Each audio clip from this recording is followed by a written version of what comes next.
সঁচাই ভালনে একদম ভাল বিহু ভালে ভালে গ'ল একদম তেতিয়ালে মোৰ লগত ডাঙৰ কৰি ক'ব ভাৰত মাতা কি ভাৰত মাতা কি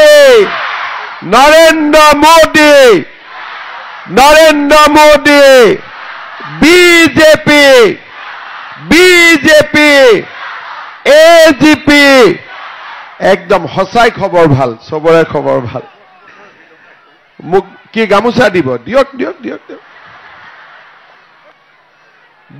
দি দিলে হ'ল আৰু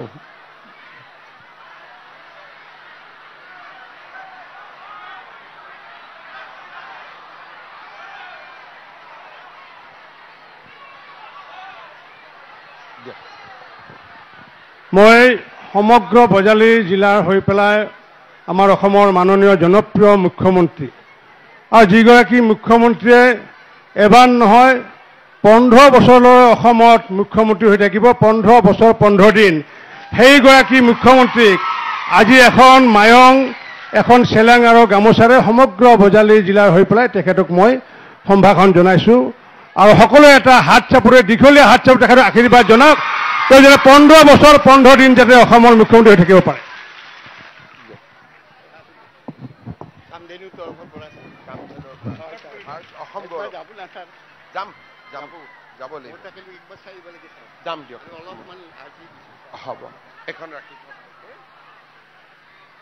আজি আমাৰ এই নিৰ্বাচনী সভাত আমাৰ মাজত উপস্থিত অসম চৰকাৰৰ জ্যেষ্ঠ কেবিনেট মন্ত্ৰী আৰু আমাৰ বজালী সমষ্টিৰ বজালী জিলাৰ সন্মানীয় বিধায়ক ৰঞ্জিত কুমাৰ দাস ডাঙৰীয়া আমাৰ চৰকাৰৰ কেবিনেট মন্ত্ৰী প্ৰশান্ত ফুকন ডাঙৰীয়া ভবানীপুৰ বিধানসভা সমষ্টিৰ বিধায়ক ফণীধৰ তালুকদাৰ ডাঙৰীয়া অসম সৌৰভ কৃষ্ণ ৰয় ডাঙৰীয়া অসম গৌৰৱ ভাৰত কলিতা ডাঙৰীয়া শ্ৰী মনোজ বৰুৱা ডাঙৰীয়া পদ্মনাথ শৰ্মা ডাঙৰীয়া সবিতা ৰয় ডাঙৰীয়ানী ডক্টৰ মৃগাংক তালুকদাৰ ডাঙৰীয়া মনোৰঞ্জন দাস ডাঙৰীয়া জিন্তু চৌধুৰী ডাঙৰীয়া ধৰ্মেশ্বৰ ৰয় ডাঙৰীয়া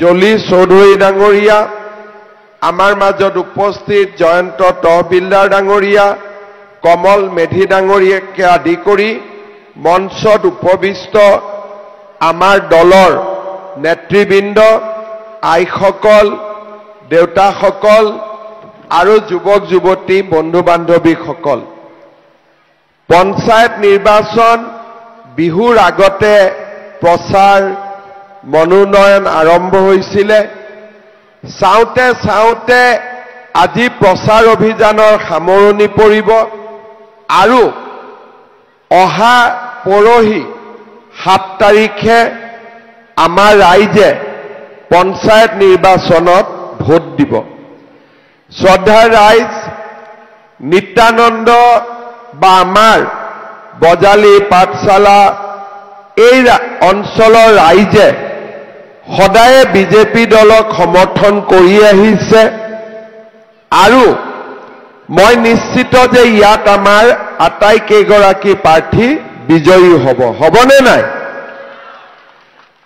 মই আপোনালোকক কেইটামান কথা ক'ব আহিছোঁ এই বছৰটো অসমৰ বাবে ৰাজনৈতিকভাৱে অতি গুৰুত্বপূৰ্ণ বহাগত আমি বিধানসভা নিৰ্বাচনত ভোট দিম আৰু এই বছৰৰ শেষৰ ফালে চ'ত মাহত আমি পঞ্চায়ত নিৰ্বাচনত বহাগত ভোট দিম চ'তত আমি বিধানসভা নিৰ্বাচনত ভোট দিম তাৰমানে এই বছৰটোত আমি দুবাৰ ভোট দিব লাগিব আৰু পঞ্চায়ত আৰু বিধানসভাত দুইটাতে আমি বিচৰা চৰকাৰ এখন আমি আকৌ এবাৰ শাসনলৈ লৈ আহিব লাগিব শ্ৰদ্ধাৰ ৰাইজ 2014 চনত নৰেন্দ্ৰ মোদী ভাৰতৰ প্ৰধানমন্ত্ৰী হয় 16 চনত আমাৰ অসমত বিজেপি চৰকাৰ গঠন হয়। প্ৰথম 5 বছৰত আমি সুন্দৰভাৱে কাম আৰম্ভ কৰিছিলোঁ।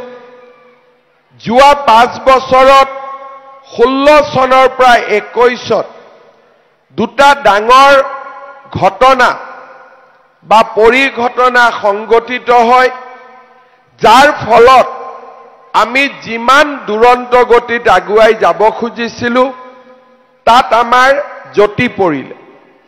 প্ৰথমতে নাগৰিকত্ব সংশোধন আইন এটা মিছা আৰু ভুৱা প্ৰচাৰ চলাই যে অসমত লাখ লাখ বিদেশী নতুনকৈ আহিব, নাগৰিকত্ব পাব। 5 জন লোকো শ্বহীদ হ'ল, কোনো মানুহো নাহিলে বাংলাদেশৰ পৰা। কিন্তু এটা বছৰ 2018 চনটো আমাৰ এক প্ৰকাৰ আমি কাম কৰিব নোৱাৰা হলো। আজি ইয়াত আন্দোলন, কালি তত আন্দোলন, কালি তত কলা পতাকা। 19 আৰু 20ত কোভিড আহিলে, আজি অক্সিজেন, পৰখি ভেকচিন, পৰখি হস্পিটাল। 3 বছৰ আমি ভবামতে কাম কৰিব নোৱাৰিলোঁ। কিন্তু কোভিডৰ সময়ত আমি ৰাইজৰ লগত যেনেকে থিয় দিলোঁ, অক্সিজেনৰ পৰা ভেকচিনলৈকে অসমতে আটাইতকৈ কম মানুহৰ কোভিডৰ সময়ত মৃত্যু হ'ল। 2021 চন আহিলে, আপোনালোকৰ আশীৰ্বাদত চৰকাৰ গঠন হ'ল। মই মুখ্যমন্ত্ৰীৰ দায়িত্ব ললোঁ। ৰঞ্জিত দাস, প্ৰশান্ত ফুকন মন্ত্ৰীসভাৰ সদস্য হ'ল। 1979 চনত মই ক্লাছ 5-6ত পঢ়িছিলোঁ। 79 চনৰ পৰা 2020 চনলৈ 40 বছৰ আমি অসমত কি দেখা পাইছিলোঁ? অসম বন্ধ, কামৰূপ জিলা বন্ধ, কোকৰাঝাৰ বন্ধ, নগাঁও বন্ধ, নামনি উজনি বন্ধ। এটা দিন পাৰ হোৱা নাছিল যিটো দিনত অসমত কৰবাত নহয় কৰবাত, কোনোবা নহয় কোনোবা জাগাত গণ্ডগোল হোৱা নাছিল। বোমা বিস্ফোৰণ মানুহৰ জীৱনৰ এটা অংগ হৈ পৰিছিলে। গুলি, যদি আলফাৰ ল'ৰা মৰিছে তেওঁ অসমীয়া, আৰু আলফাৰ গুলিত যদি পুলিচ মৰিছে তেওঁ অসমীয়া। গুলি, বোমা বিস্ফোৰণ, অপহৰণ, আমাৰ অসমখন 40 বছৰ কাল অশান্তিৰে পৰিপূৰ্ণ হৈ আছে। আমাৰ মানুহে কোকৰাঝাৰ যাব নোৱাৰিছিলে, ওদালগুৰি যাব নোৱাৰিছিল, কাৰ্বি আলঙত যাব নোৱাৰিছিলে। ইয়াত বোলে নতুন ৰাজ্য লাগে, কাৰ্বি আলং নৰ্থ কাছাৰত বোলে নতুন ৰাজ্য লাগে, কাৰোবাক দেশ এখনেই লাগে। পঢ়া শুনাৰ পৰিৱেশ নাছিল, আৰু আমাৰ অসমখন অশান্তিৰে অগ্নিগৰ্ভা হৈ আছিল। এয়া আছিল 40 বছৰৰ অসম। আৰু যোৱা 4টা বছৰৰ অসমখনক আপোনালোকে 40 বছৰৰ লগত তুলনা কৰক। যোৱা 4টা বছৰ বোমা বিস্ফোৰণ মানে কি আমি পাহৰি গলো। কতো অপহৰণ নাই, কতো গুলিকাণ্ড নাই, কতো আন্দোলন নাই। কোকৰাঝাৰ, ওদালগুৰিৰ পৰা আৰম্ভ কৰি ডিফু, হাফলঙলৈকে সম্পূৰ্ণভাৱে আজি আমাৰ অসমখন এখন শান্তিৰ অসমলৈ ৰূপান্তৰ হ'ল। এতিয়া অসমীয়া ল'ৰা আলফাত যাব নোখোজে, এতিয়া অসমীয়া ল'ৰা পুলিচৰ বেটেলিয়ন আৰু কামাণ্ডোত যাব খোজে। এয়া হ'ল আমাৰ অসমলৈ অহা পৰিৱৰ্তন। আজি আমাৰ অসমখন চাৰিওফালে শান্তিৰ পৰিৱেশ ধুবুৰী গোৱালপাৰা য'ত নেকি আমাৰ অসমীয়া মানুহ ইতিমধ্যে সংখ্যালঘিষ্ঠ হৈ আছিল 10% 12% অসমীয়া মানুহ আছিল আজি তেওঁলোকো ধুবুৰী মানকাছাৰত তেওঁলোকেও সাহসেৰে থাকিব পাৰে নিৰাপদ অনুভৱ কৰে আজি আমাৰ ৰাজ্যখনত 40 বছৰে যি কাম হোৱা নাছিল যোৱা 4টা বছৰ আমাৰ অসমখন শান্তিৰ এক অমিয়া দ্বীপলৈ ৰূপান্তৰ হ'ল আজি অসমৰ মানুহে সপোন দেখিব পাৰে সপোনে পূৰ্ণতা পায় সংকল্প সিদ্ধিলৈ ৰূপান্তৰ হয় আগতে ল'ৰা ছোৱালীক যেতিয়া স্কুলত যাব লাগে কলেজত যাব লাগে মাকে কয় কলেজত যা ল'ৰা ছোৱালী কয় কলেজত গৈ কি হ'ব পঢ়িলে চাকৰি পায় নেকি চাকৰি কেনেকৈ পায় টকা ঘোষ দিব লাগিব মাক বাপেকক লৰাই খুধে যে তোৰ টকা আছে নেকি মই চাকৰি দিবৰ কাৰণে অৰ্থাৎ মানুহৰ মনত হতাশা আছিল মানুহৰ মনত বেদনা আছিল আজি মাক বাপেকে কয় স্কুলত যা কলেজত যা পঢ় এতিয়া লৰাই নুখুধে যে চৰকাৰী চাকৰি লবৰ কাৰণে কাৰোবাক ঘোষ দিব লাগে বুলি 1.5 লাখ ল'ৰা ছোৱালীয়ে যোৱা 4 বছৰত চাকৰি পালে তামোল পাণ এখনো কাকো কোনেও খুৱাবলগীয়া হোৱা নাই আজি আমাৰ অসমখনলৈ শিক্ষাৰ পৰিৱেশ উভতি আহিছে সংস্কৃতিৰ পৰিৱেশ উভতি আহিছে অসমৰ বিহুৱে আন্তৰ্জাতিক মঞ্চলৈ গ'ল ঝুমুৰ নৃত্য জনপ্ৰিয় হ'ল অসমীয়া ভাষা ধ্ৰুপদী ভাষালৈ ৰূপান্তৰ হ'ল চৰাইদেউ মৈদাম বিশ্ব ঐতিহ্য ক্ষেত্ৰলৈ ৰূপান্তৰ হ'ল লাচিত বৰফুকনৰ শৌৰ্য বীৰ্য সমগ্ৰ পৃথিৱীতে বিয়পি পৰিল কাজিৰঙা আৰু মানসত এতিয়া কোনেও গড় হত্যা কৰিবলৈ সাহস নকৰে আমাৰ ৰাজ্যত ৰাতি 2টা বজালৈকে বহাগ বিহু হয় কোনো মাক বাপেকে মনত চিন্তা নকৰে যে ৰাতি দেৰিকৈ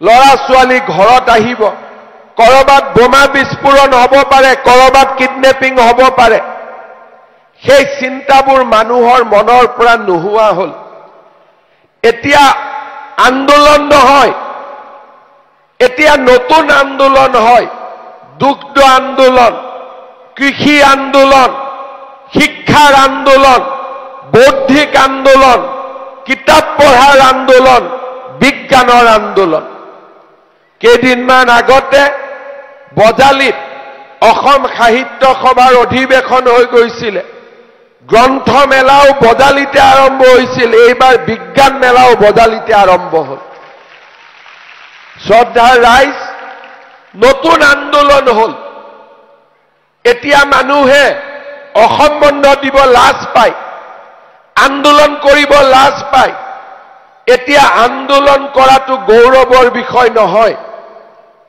সময়ৰ পৰিৱৰ্তন হ'ল এডভান্টেজ আসাম 5 লাখ কোটি টকা অসমলৈ বিনিয়োগ মানুহে চিন্তাও কৰিব পৰা নাছিল যে কেতিয়াবা ৰিলায়েন্স টাটা অসমত আহি উদ্যোগ স্থাপন কৰিব অসমৰ ল'ৰা ছোৱালী এতিয়া দিল্লীলৈ যাব ৰিক্সা চালক গাড়ী চালকে অসম বুলি ক'লে সম্পূৰ্ণ ধৰণে ভাল দৃষ্টিৰে চাই অসম বুলি ক'লে সকলোৱে বুজি পায় পৰিৱেশৰ পৰিৱৰ্তন হ'ল আমাৰ সত্ৰ সংস্কৃতি মন্দিৰ নামঘৰে নতুন জীৱন পালে যোৱা ফেব্ৰুৱাৰী মাহত আমি 25,000 নামঘৰক 3 লাখকৈ অৱদান আগবঢ়াইছো আজি আমাৰ পাটবাউসীৰ পৰা বৰপেটালৈকে বটদ্ৰৱাৰ পৰা মাধৱদেৱৰ জন্মভূমিলৈকে আজি আমাৰ ৰাজ্যখনত সনাতন সংস্কৃতিৰ আৰাধনাই এক নতুন ৰূপ পাবলৈ সক্ষম হৈছে। আজি আমাৰ ৰাজ্যখনত চাৰিওফালে উন্নয়নৰ পৰিৱেশ। কৰবাত যদি 200 মহিলা একেলগ হৈছে আন্দোলন কৰিবৰ কাৰণে নহয়, গোটৰ মিটিং কৰিবৰ কাৰণেহে একলগ হয় আজিকালি। হয়নে নহয়? মই ঠিক কৈছো নে নাই? এইখিনি কাম যোৱা 4টা বছৰত আমি যিখিনি কাম কৰিব পাৰিলো, 15 বছৰত কংগ্ৰেছেও একেখিনি কামে কৰিব পাৰিলেহেঁতেন। ভগৱানে মোক যেনেকৈ জন্ম দিছে, কংগ্ৰেছৰ মন্ত্ৰীসকলকো তেনেকৈ জন্ম দিছিল, কংগ্ৰেছৰ মুখ্যমন্ত্ৰীসকলকো তেনেকৈ জন্ম দিছিল। অকণমান মাতৃভূমিক ভাল পালে বড়ো সমস্যা, কাৰ্বি সমস্যা কেতিয়াবাই সমাধান হ'লহেঁতেন। আন্দোলন শব্দটো অসমৰ পৰা কেতিয়াবাই নোহোৱা হ'লহেঁতেন। চাকৰি নামত টকা পইচা লোৱা খেলাখন অসমত কেতিয়াবাই নোহোৱা হ'লহেঁতেন। কংগ্ৰেছৰ দিনত কি আছিলে? কংগ্ৰেছ দলৰ যিমান কৰ্মী আছে সবকে এটাই লাগে, চাকৰি নামত টকা। টকা লৈ কিন্তু চাকৰিও দিব নোৱাৰে। টকাটো ঘূৰাই আনিবৰ কাৰণে আমাৰ মানুহ 5 বছৰ অহা যোৱা কৰি থাকিব লাগে। মাটি বন্ধকত দি টকা দিয়ে চাকৰি পাম বুলি ৰিজাল্টৰ দিনা নম্বৰো নাই। ক'ব নাই মন্ত্ৰীয়ে লৈ টকা খাই দিলে, বোলে তই টকাকেইটা ঘূৰাব লাগিব, 2 বছৰ 3 বছৰ অহা যোৱা কৰি থাকক। অংগনবাদী কৰ্মী নামতো চাকৰি লৈছিলে, ডাঙৰ চাকৰিৰ কথা বাদ দিয়ক। APS ACSৰ নামত 1 কোটি টকালৈকে টকা লৈছিলে। আৰু কি কি কৰিছিলে মই ক'বই নোৱাৰো। শ্ৰদ্ধা ৰাইজ, আজি সেইখন অসমত চাকৰি কোনে পায়?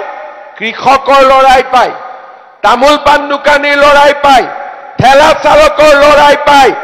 আজি আমাৰ এইখন অসমত শ্ৰমিক, নিম্ন মধ্যবিত্ত আৰু দুখীয়া দৰিদ্ৰ ল'ৰা ছোৱালীয়ে চাকৰি পায়। কাকো তামোল এখনো খুওৱাৰ প্ৰয়োজন নহয়। আমি এখন নতুন অসম নিৰ্মাণৰ কামত আগবাঢ়িছো। আমাৰ অসমৰ ল'ৰা ছোৱালী 7,000 8,000 টকাত সিকিউৰিটি গাৰ্ডৰ কাম কৰিবলৈ তামিলনাডু যায়, কৰ্ণাটক যায়, অন্ধ্ৰপ্ৰদেশ যায়। ল'ৰা ছোৱালীৰ বেমাৰ হয়, চিকিৎসা নহয়, আনকি মৃত্যু হলে মৃত শৰীৰো উভতি নাহে। আমি অসমত উদ্যোগ আনিম, উদ্যোগপতিক সহায় কৰিবৰ কাৰণে নহয়, আমি অসমত উদ্যোগ আনিম যাতে অসমৰ বাহিৰত কাম কৰা যুৱক যুৱতীসকলক আমি নিজৰ মাকৰ বুকুচালৈ আকৌ উভতাই লৈ আহিব পাৰো। শ্ৰদ্ধা ৰাইজ, কোভিডৰ সময়ত মই অসমৰ স্বাস্থ্য মন্ত্ৰী আছিলো। ময়ো গম পোৱা নাছিল 16 লাখ অসমীয়া ল'ৰা ছোৱালীয়ে বাহিৰত কাম কৰে। 1,50,000 টকাৰ কাম নকৰে, 8,000 9,000 টকাৰ কাম কৰে। এইখন অসম আমি পৰিৱৰ্তন কৰিব লাগিব আৰু পৰিৱৰ্তনৰ ৰাস্তাত আমি আগবাঢ়ি যাব লাগিব। কংগ্ৰেছ চৰকাৰে 15 বছৰ আমাক শাসন কৰিছিল। না ৰাস্তা, না স্কুল, না কলেজ। তেওঁলোকে আমাক কি দিছিলে? লুঙি দিছিল নে নাই? লুঙি, ধুতি, সূতা, কম্বল আৰু আঁঠুৱা। দুৰ্গা পূজাত পঞ্চমৃত খুৱাই নহয় আমাক, তেনেকে কংগ্ৰেছৰ পঞ্চমৃত আছিলে লুঙি, ধুতি, সূতা, আঁঠুৱা, কম্বল। হয়নে নহয়? ইয়াৰ বাদে একো আঁচনি নাছিল।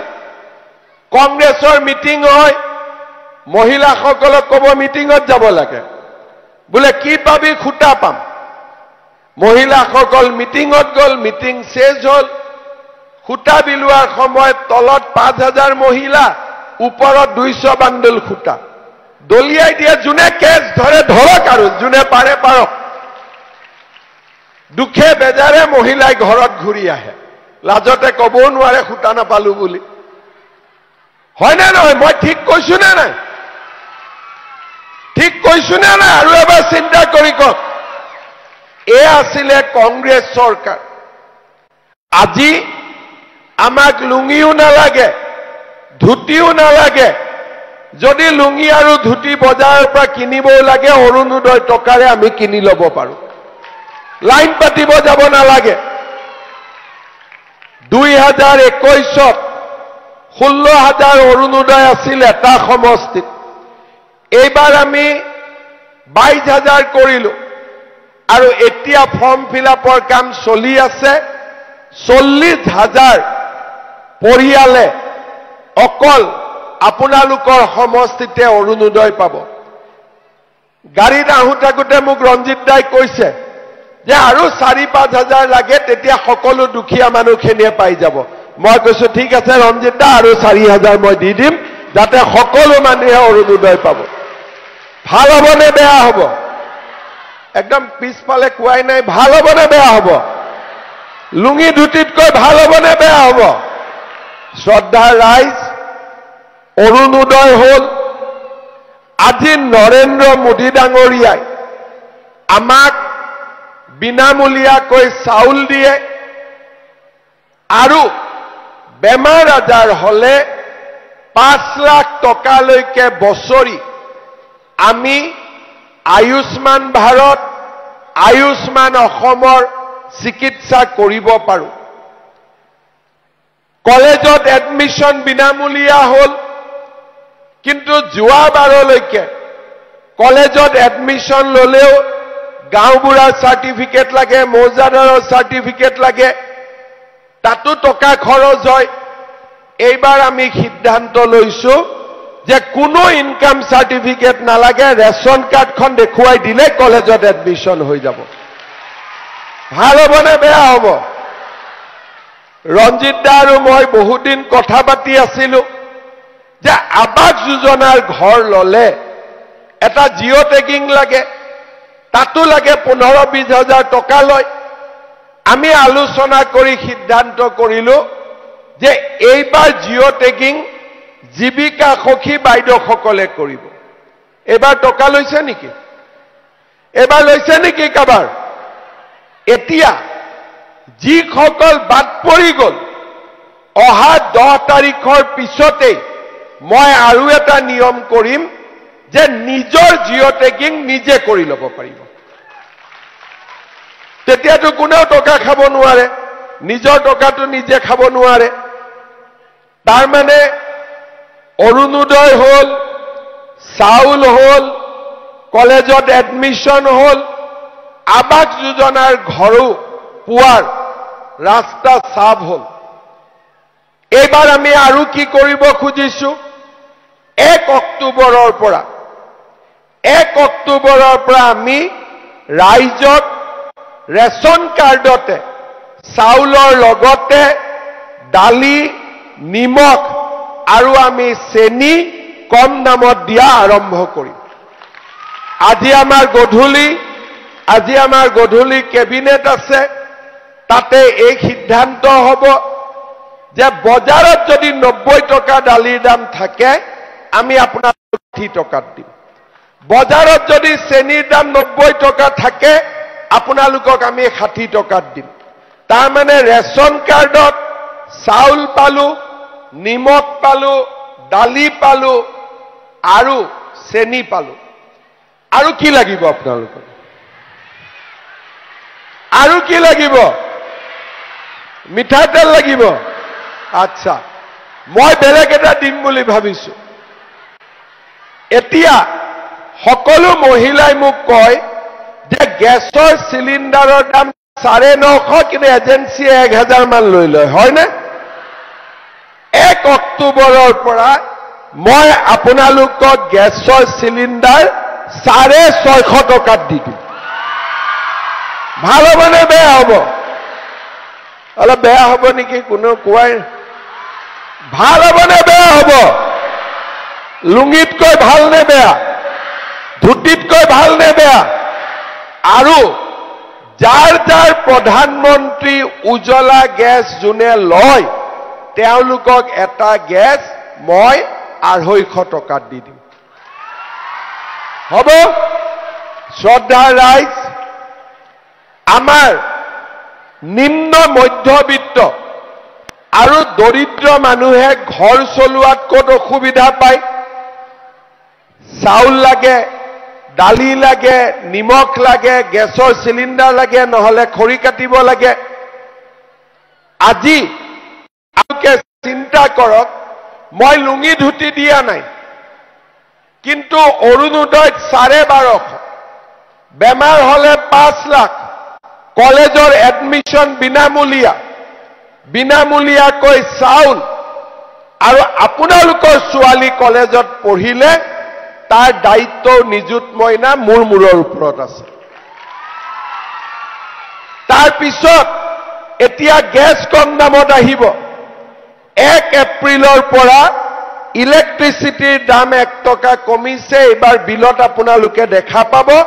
অক্টোবৰ নৱেম্বৰত ইলেক্ট্ৰিচিটিৰ দাম আৰু মই কমাই দিম।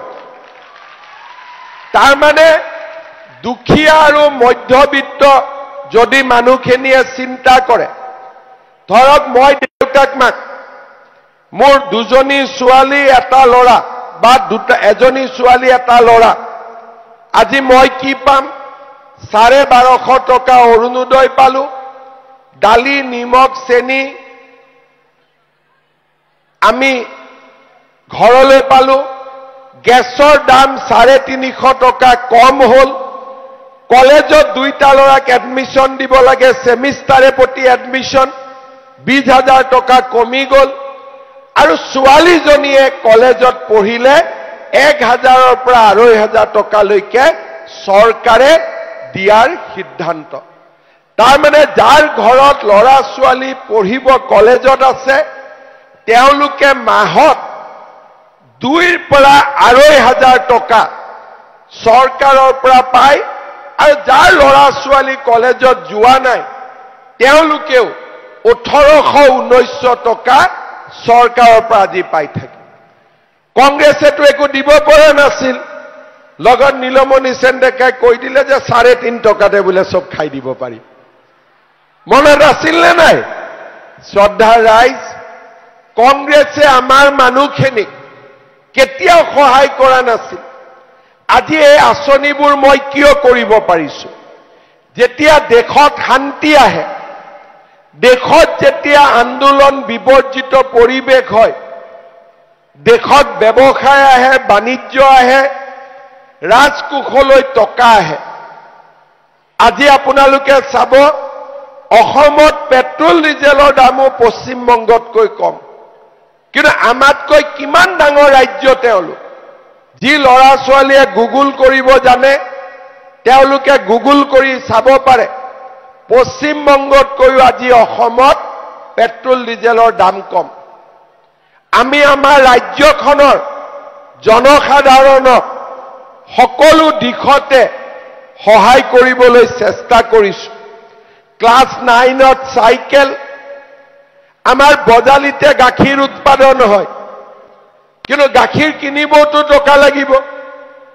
বহুত ঘৰত গাখীৰ থাকে, ল'ৰা ছোৱালীয়ে গাখীৰ নাখায়, আৰু বহুত মাকে ল'ৰা ছোৱালী গাখীৰ খুৱাব খোজে, ঘৰত গাখীৰ নাই। মেট্ৰিক দিব, এইবাৰ মই চিন্তা কৰিছো যে মেট্ৰিক কেণ্ডিডেট বিলাকক মাকে যাতে গাখীৰ এগিলাচ হতেও খুৱাব পাৰে। প্ৰত্যেক মেট্ৰিকৰ কেণ্ডিডেটক আমি 300 টকাকৈ প্ৰত্যেক মাহত দি থাকিম যেতিয়ালৈকে মেট্ৰিক নহয়। আজি কোন চৰকাৰে এই কথাবোৰ চিন্তা কৰিছিল? 1.5 লাখ চাকৰি মই যদি 1 লাখ টকাকৈ ললোহেঁতেন, মোৰ ঘৰত 1500 কোটি টকা আহিলহেঁতেন। বিনা পইচাত চাকৰিৰ পৰা আৰম্ভ কৰি ৰাস্তা ঘাট স্কুল কলেজ অসমীয়া মাধ্যমৰ বিদ্যালয়বিলাকক 8 কোটিকৈ টকা আজি আমি আঁচনি আৰম্ভ কৰিছোঁ মডেল অংগনবাদী কেন্দ্ৰ কংগ্ৰেছৰ অংগনবাদী কেন্দ্ৰত পাৰ চৰাই নুসুমাইছিলে আজি আমাৰ অংগনবাদী কেন্দ্ৰ ডাঙৰ ডাঙৰ অংগনবাদী কেন্দ্ৰ এতিয়া ইহঁতি নাচিছে অহাবাৰ দিল্লীটো লৈ যাম নচা ছোৱালীখিনিক নাচিবৰ কাৰণে শ্ৰদ্ধাৰ ৰাইজ আমি এনেকৈ আজি আমাৰ অসমখনক আগুৱাই লৈ গৈছো বহুত মানুহে যেতিয়া ভাল হৈ থাকে তেতিয়া বহুত মানুহৰ কুচকুচাই থাকে কিবা এটা বেয়া কৰি দিওঁ বুলি যেতিয়া সব ভাল হৈ থাকে আমাৰ মাজত একচাম মানুহ থাকে যে অলপ কুচকুচাই দিওঁ ইয়াতো যেনেকে এতিয়া কিছুমান মানুহ নিৰ্দলীয়ক জিকাবৰ কাৰণে লাগি ফুৰিছে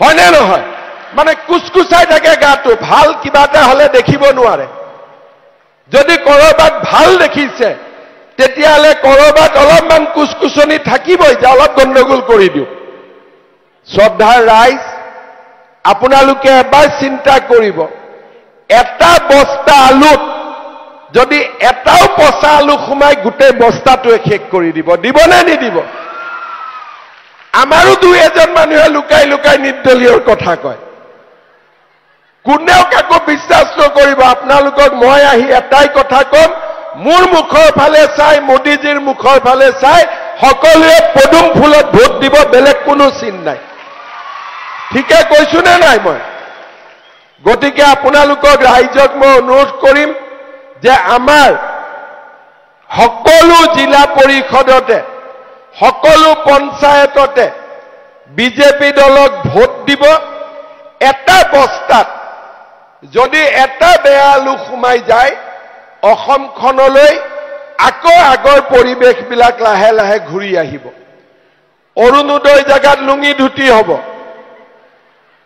10,000 টকাটো লাগিব নে নাই লাগিব নে নাই লাগিব আৰু 10,000তে শেষ নে পিছলৈ আৰু লাগিব তেতিয়ালে কাক ভোট দিব লাগিব কাক দিব লাগিব ৰঞ্জিত দাক মই আজি দায়িত্ব দিলো জুন মাহত দিন এটা ঠিক কৰিব মেট মই নোৱাৰিম পঞ্চায়ত হ'ব জুন মাহত আহি আপোনালোকক 10,000 টকাটো মই বিলাই দি থৈ যাম হ'ব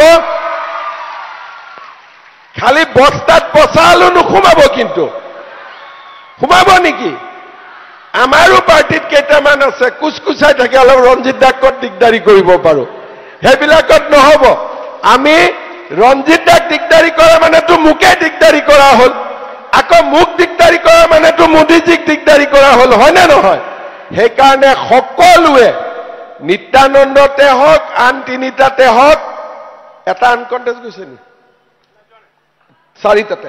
চাৰিটাতে আপোনালোকে এজন আমাৰ এজিপি আছে চাৰিটাতে আপোনালোকে পদুম ফুলত ভোট দিব পদুম মানে হাতী হাতী মানে পদুম হাতী য'ত নাই তাত পদুমক দিব য'ত পদুম নাই তাতে হাতীত দিব শ্ৰদ্ধাৰ ৰাইজ ভবানীপুৰতো আমাৰ এটা সিট আছে আমি সকলোতে জিকিলে আপোনালোকৰ কাৰণে এই কামবোৰ কৰিবৰ বাবে আমি অনুপ্ৰেৰণা পাম শ্ৰদ্ধাৰ ৰাইজ এইবাৰ ইলেকশ্যনটো অকণমান আগতকৈ বেলেগ এখন গাঁও সভাৰ বেলত থাকিব তাতে সকলোৱে উঠিছে আমি কাকো বাধা দিয়া নাই সবে উঠি চাওক একবাৰ কিন্তু তাতো সদস্য পদটো বিজেপিকহে দিব কংগ্ৰেছ কেইটাক ভুলতে দি নিদিব যি হ'ব বিজেপিৰ ভিতৰতে হ'ব হাৰা জিকা ঠিক আছে য'ত য'ত কংগ্ৰেছ উঠিছে তেওঁলোকক ভোট নিদিব আমাৰ বিজেপিৰ যি উঠিছে তাৰ ভিতৰতে মেম্বাৰক ভোট দিব আঞ্চলিক সদস্য আৰু জিলা পৰিষদ এই দুইটাতে আপোনালোকে পদুম ফুল আৰু য'ত পদুম নাই তাত অসম গণ পৰিষদত হাতীৰ ছবিত সবে বুজি পালে কিবা নিৰ্দলীয় থাকিব নেকি আৰু সঁচা কথা কওক থাকিব নেকি আৰু আজিৰ পৰা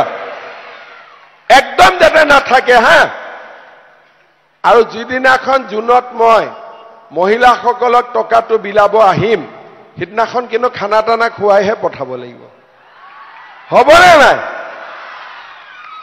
ৰঞ্জিত দা 40,000 মহিলা আহিব আপুনিতো খুৱাব নোৱাৰিব ইমানক দে সকলোৱে হৈ ময়ে খাই যাম দে যি হ'ব হ'ব হ'ব শ্ৰদ্ধাৰ ৰাইজ আমাৰ এই বজালী জিলাত 4 নম্বৰ মধ্য বজালীৰ পৰা ৰঞ্জিত খালৈ আছেনে নাই আহক কেণ্ডিডেটখিনি আগত আহক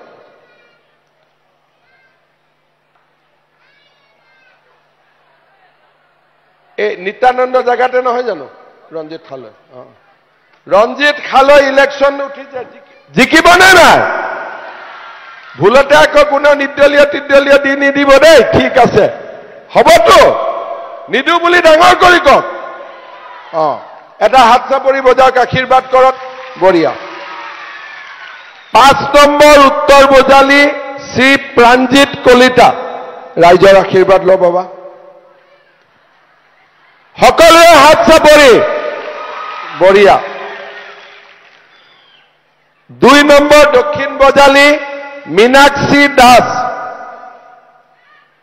ভাৰতীয় জনতা পাৰ্টি মীনাক্ষী দাস মায়া ঠিক আছে আশীৰ্বাদ চোন ৰাইজৰে আশীৰ্বাদ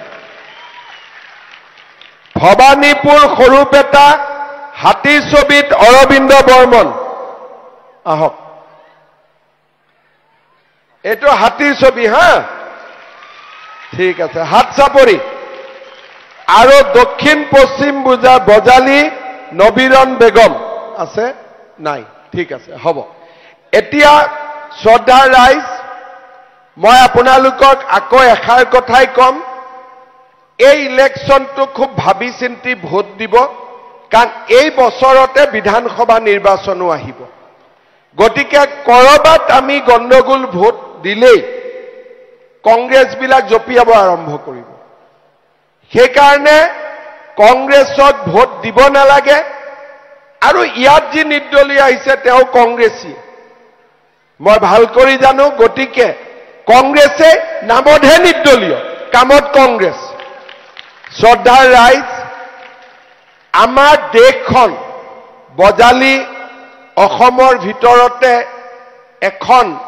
বৌদ্ধিকভাৱে জাগ্ৰত জিলা শৈক্ষিক দিশত যথেষ্ট আগ্ৰনোৱা মই এষাৰ কথাৰে সামৰণি মাৰিম আমাৰ দেশ বৰ্তমান এটা বিশেষ পৰিস্থিতিৰ মাজেৰে আগবাঢ়িছে পেহেলগামত কি হ'ল আপোনালোকে দেখিছে এচাম মানুহ আহিছে বন্দুক লৈ তোৰ ধৰ্ম কি বোলে হিন্দু ধৰ্ম গুলিয়াই মাৰি দিছে আৰু এইবোৰ ক'ৰ পৰা আহিছিল পাকিস্তানৰ পৰা মোদী ডাঙৰীয়াই কৈছে যে জুনে 27 গৰাকী নিৰীহ মানুহক হত্যা কৰিলে পৃথিৱীৰ য'তে লুকাই নাথাকক কিয় আমি তেওঁলোকক বিচাৰি উলিয়াই শাস্তি দিম মই ৰাইজক অনুৰোধ কৰিম সকলোৱে মোদী ডাঙৰীয়াৰ কাৰণে প্ৰাৰ্থনা কৰিব সেনা বাহিনী নৌসেনা বায়ুসেনাৰ কাৰণে প্ৰাৰ্থনা কৰিব যদি তেওঁলোকে পাকিস্তানৰ লগত কিবা কাৰণত যুদ্ধত যাবলগীয়া হয় আমাৰ আশীৰ্বাদ আৰু আমাৰ প্ৰাৰ্থনাৰে তেওঁলোক যাতে বিজয়ী হ'ব পাৰে ভাৰত মাতৃৰ তিৰংগ পতাকা বিশ্বৰ বুকুত গৌৰৱেৰে সৈতে উৰুৱাব পাৰে পাকিস্তানক আমি চিনি পাওঁ কিন্তু আমাৰ দেশৰ ভিতৰতে বহুত পাকিস্তানী আছে কোনবাই মনে মনে পাকিস্তান যায় কোনবাই ফেসবুকত পাকিস্তান জিন্দাবাদ লিখে দেশৰ বাহিৰৰ পাকিস্তানীবিলাকতো মোদীয়ে চাব কিন্তু দেশৰ ভিতৰৰ পাকিস্তানীবিলাকক মই কৈ থৈছো কুবাই ঠেং ভাঙিম যদি ইয়াতে পাকিস্তান জিন্দাবাদ দিয়ে 40 জন মান এৰেষ্ট হৈছে লাগিলে আৰু বেছিকৈ কৰিম কাৰণ দেশৰ বাহিৰা শত্ৰুতকৈ ভিতৰৰ শত্ৰু বেছি বিপজ্জনক হয়নে নহয় শ্ৰদ্ধাৰ ৰাইজ এই সময় হ'ল একেলগে থকাৰ এই সময় হ'ল প্ৰাৰ্থনা কৰাৰ সময় এই সময় হ'ল আমাৰ সেনা বাহিনীৰ জোৱানসকলক সাহস দিয়াৰ সময় মই আশা কৰিম পঞ্চায়ত ইলেকশ্যন 7 তাৰিখে পাৰ হৈ যাব কিন্তু দেশৰ সন্মুখত অহা দিনকেইটাত প্ৰত্যাহ্বানো থাকিব এটা বিশেষ পৰিস্থিতিৰ মাজেৰে দেশখন আগবাঢ়িব আপোনালোকে মোদী ডাঙৰীয়াৰ হৈ প্ৰাৰ্থনা কৰিব সেনা বাহিনীৰ হৈ প্ৰাৰ্থনা কৰিব আমাৰ যাতে ভাৰতীয় সেনা বাহিনীয়ে বিজয়ৰ তিলক পিন্ধি পুনৰ আমাৰ মাজলৈ উভতি আহিব পাৰে আপোনালোকে সকলোৱে মোৰ লগত ক'ব ভাৰত মাতা কি নৰেন্দ্ৰ মোদী